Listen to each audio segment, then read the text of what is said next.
چیز ولا تتركن الصلاة مكتوبة متعمدا فإن من ترك الصلاة مكتوبة متعمدا فقد برئت منه ذمة الله. اے ماس کبھی فرض نماز قصدن جان بوجھ کر مت چھوڑنا. انڈیا پاکستان کا میچ آ رہا, آخری اوور دیکھ لوں پھر جاؤں گا نماز پڑھنے. انڈیا آسٹریلیا کا میچ آ رہا ہے, دیکھ لو یار میچ بار بار تھوڑی آتا ہے, چلو نماز تو بعد میں بھی پڑھ لیں گے.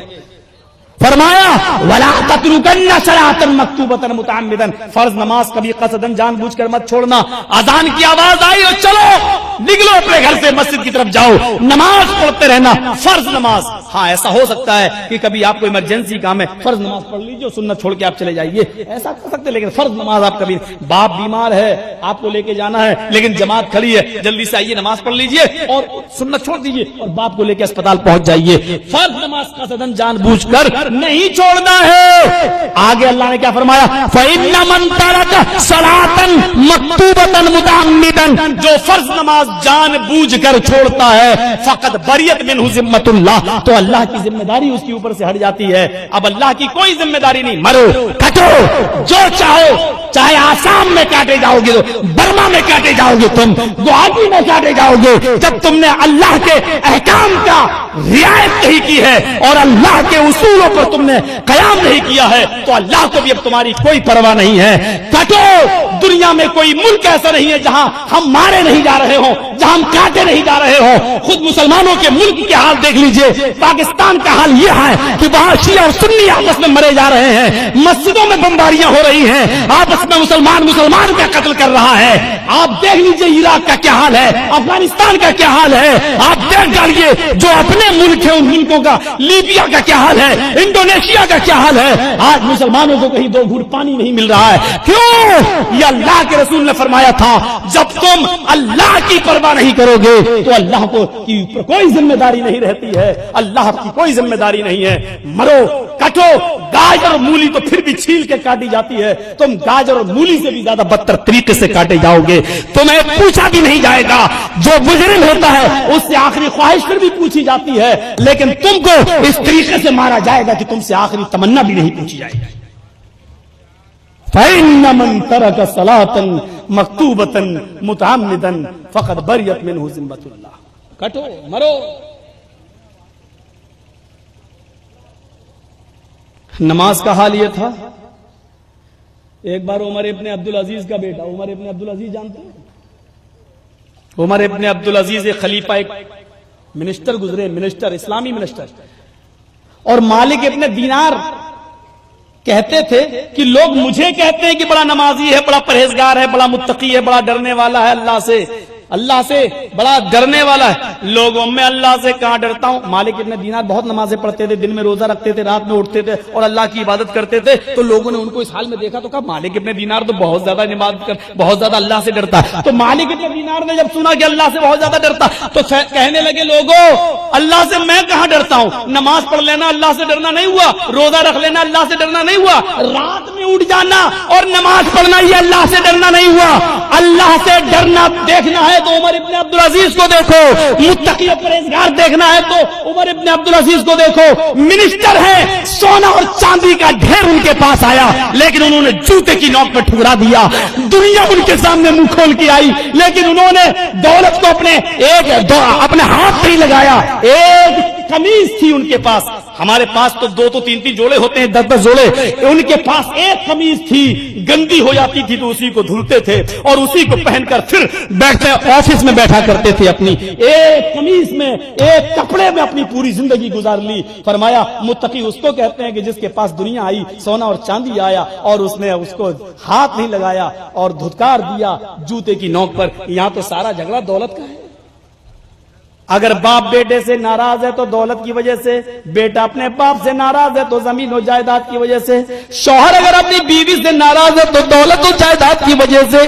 تیرے باپ نے ہمیں جہیز نہیں دیا، موٹر سائیکل نہیں دیے، اور بیوی اپنے پتی سے اگر جلتی ہے تو اسی لیے کہ تم نے یہ گھر میرے نام نہیں کیا، اپنے بھائیوں کو دے رہے ہو، بہنوں کو دے رہے ہو، میرا بھی تو حق ہے، مجھے کیوں نہیں دے رہے ہو؟ اور آج ایک دوسرے کا جو مرڈر اور جو قتل ہو رہا ہے، یہ ساری کی ساری چیزیں اسی دولت کے راز میں مضمر ہیں۔ میرے بھائیوں، یہ دولت ایسی چیز ہے جس کے بارے میں قرآن نے پہلے ہی کہہ دیا تھا، یا ایھا الذین آمنوا لا تلھکم اموالکم ولا اولادکم عن ذکر اللہ۔ اے مسلمانوں، کہیں تمہیں تمہارا مال اور تمہیں تمہاری اولاد اللہ کی عبادت سے، اللہ کے ذکر سے، اللہ کی بھکتی سے کہیں غافل نہ کر دیں، کہیں نماز اور روزے سے تمہیں غافل نہ کر دیں، یعنی مال اور اولاد کی محبت کہیں تمہیں نماز اور روزہ چھوڑنے پر مجبور نہ کر دے۔ یہ مال اور دولت کی وجہ سے ہی فرمایا اللہ کے نبی نے، جب بیٹا 7 سال کا ہو تو نماز کا حکم دو، 10 سال کا ہو نماز نہ پڑھے تو مار مار کے مسجد میں لے جاؤ۔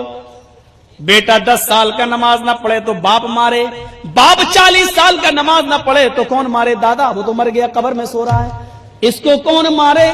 میرے بھائیوں ذرا تصور تو کرو، ہم کہاں ہیں؟ فقط بریت منہ ذمۃ اللہ، جب تم نے اللہ کی ذمہ داری نہیں نبھائی تو اللہ کو تمہاری کوئی ذمہ داری نہیں۔ ان اللہ لا یغیر ما بقوم حتی یغیروا ما بانفسہم، خدا نے آج تک اس قوم کی حالت نہیں بدلی، نہ ہو جس کو خود خیال آپ اپنی حالت کے بدلنے کا۔ جب تک تم خود نہیں بدلو گے تو اللہ بھی نہیں بدلے گا۔ ایک چور چوری کرتا، اللہ اس کو چوری کے لیے چھوڑ دیتا ہے، ایک آدمی بلاత్కాر کرتا، اللہ اس کو بلاత్కాری کے لیے آزاد کر دیتا ہے۔ جب قوم کے اندر سے آتما نکل جاتی ہے تو اللہ اس کو ایسے ہی چھوڑ دیتا ہے، جب وہ قوم بدلنا چاہتی ہے تو پھر اللہ بدلتا ہے۔ چور چوری چھوڑنے کا ارادہ کرتا ہے اور کوشش کرتا ہے چھوڑنے کی تو اللہ بھی اس کی مدد کرتا ہے۔ جب تک ہم چھوڑنے کا ارادہ نہیں کریں گے اور نماز پڑھنے کا ارادہ نہیں کریں گے تو اللہ ہم کو کیوں بدلنے لگا؟ میرے بھائیو، اللہ دولت سب کو دیتا ہے، کسی کو حلال کمائی دیتا ہے تو چوروں کا بھی پیٹ بھرتا ہے، وہ چوروں کو چوری کر کے بھی کرا کے بھی دیتا ہے، لیکن ایک کمائی کو حلال قرار دیتا ہے اور دوسری کو حرام قرار دیتا ہے۔ فرماتا ہے کہ اس نے جو کمایا وہ حلال ہے، اس نے جو کمایا ہے وہ حرام ہے۔ اب وہ حرام مال سے اب کپڑا خرید کر نماز پڑھنے آتا ہے، فرمایا کہ وہ سجدہ کرتے کرتے مر ہی کیوں نہ جائے، اس کی نماز قبول نہیں، اس کا روزہ قبول نہیں، اس کا حج قبول نہیں، اس کی زکات سویکار نہیں اللہ رب العالمین کی۔ ایک آدمی نے مجھ سے پوچھا کہ مولوی صاحب، بینک میں ہم پیسہ جمع کرتے ہیں، وہاں سے سود ملتا ہے، اس سود کے سے ہم زکات دیں، یعنی غریب اور مسکینوں کو ہم پیسہ دیں، زکات دیں، تو کیا ہمیں ثواب ملے گا؟ میں نے اس سے پوچھا، تیرا سوال تو ایسا ہے جیسے یہ کہو کہ مولوی صاحب میں اپنے کپڑے کو اپنے پیشاب سے دھوؤں تو پاک ہو جائے گا؟ اب یہ کوئی سوال ہے؟ جیسے کپڑے کو پیشاب سے دھوئیں گے تو وہ اور اپوتر ہوگا اور ناپاک ہوگا، ایسے ہی کوئی آدمی بینکوں میں بڑھنے والے سود اور بیاج سے زکات نکالے گا تو اور گنہگار ہوگا، وہ اور بڑا پاپی ہوگا۔ یہ مسئلے پوچھے جاتے ہیں، اتنی بھی عقل نہیں رہی۔ قاضی شرح، وہ کہاں چلا گیا انصاف، وہ نیائے، وہ انصاف؟ قاضی شرح، حضرت علی نے ان کو قاضی بنایا تھا، ان کے بیٹے نے، قاضی شرح کے بیٹے نے ایک یہودی لڑکے کو تھپڑ مار دیا۔ اس یہودی بچے کو برا لگا، رویا بیچارہ، لیکن وہ ڈر کے مارے قاضی شرح کے پاس نہیں آیا عدالت میں۔ وہ سوچنے لگا باپ قاضی ہے، ہمارا فیصلہ کرے گا ہی نہیں، ڈگری اپنے بیٹے کو دے دے گا۔ ہوتا ہے بیٹا خود کہنے لگا، ابو جان ایسی ایسی بات ہو گئی تھی، میں نے تھپڑ مار دیا۔ اب یہ بتائیے، قانونی کتاب دیکھ لو آپ، اگر میں مقدمہ جیت رہا ہوں تو میں مقدمہ دائر کروں، اور اگر میں مقدمہ ہاروں تو چھوڑ دوں گا، نہیں دائر کروں گا۔ اور وہ تو آئے گا نہیں، ڈر کے مارے، کیونکہ آپ ہمارے باپ ہیں نا۔ باپ نے کہا بیٹے ٹھیک ہے، میں کل بتاؤں گا۔ رات میں اٹھتے ہیں اور نماز پڑھتے ہیں اور دعا کرتے ہیں کہ اللہ، میں زندگی میں پہلی مرتبہ جھوٹ بولنے جا رہا ہوں، کل میں اپنے بیٹے سے جھوٹ بولوں گا اور یہ کہوں گا کہ بیٹے تم جیت رہے ہو، مقدمہ دائر کر دو، کیونکہ جب تک مقدمہ دائر نہیں ہوگا اس یہودی بچے کو انصاف نہیں ملے گا. اے اللہ تو اچھی طرح جانتا ہے کہ میں جھوٹا نہیں ہوں، لیکن اس یہودی بچے کو نیائے کے لیے، انصاف کے لیے کل میں جھوٹ بولوں گا.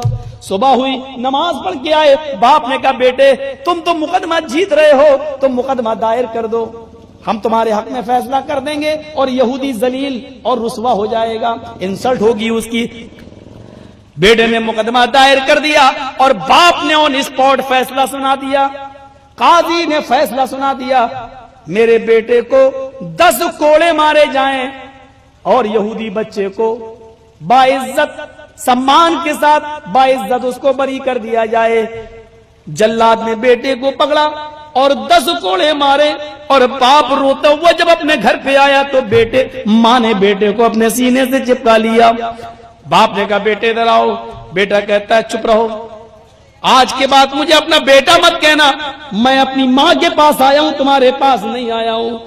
کہا بیٹے اللہ کی قسم میں تم سے بہت پیار کرتا ہوں، مجھے تم سے بہت پریم ہے، لیکن نیائے اور انصاف مجھے تم سے بھی زیادہ پیارا ہے.